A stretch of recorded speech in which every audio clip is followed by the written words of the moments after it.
નાના બાળકો કેટલા દિવસ સુધી લેટ્રિન ના કરે તો નોર્મલ કહેવાય? નોર્મલી 6 થી 7 દિવસ સુધી લેટ્રિન ના કરે અને કોઈ તકલીફ ના હોય તો નોર્મલ કહેવાય. પરંતુ ક્યારેક બાળકો 2 દિવસ સુધી પણ લેટ્રિન ના કરે અને પેટમાં ગેસ થતો હોય, ઉલટી થતી હોય, ઉબકા થતા હોય, કજિયા કરતા હોય અથવા ગડબડ જેવું લાગતું હોય તો નોર્મલ ના કહેવાય.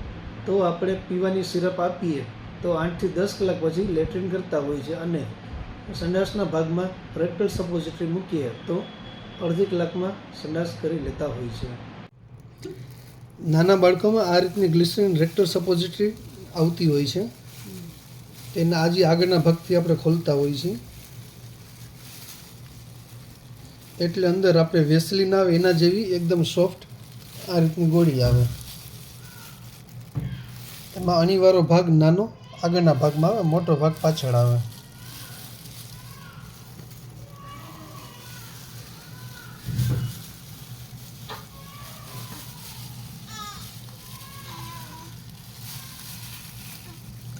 આ રીતની ગોળી પતલો છેડો અંદર જવા દેવાનો, મોટો છેડો અંદર, એટલે આ ગોળી મુકાઈ ગઈ. આપણે પછી આમ થોડીક વાર માટે દબાવી રાખવાનું.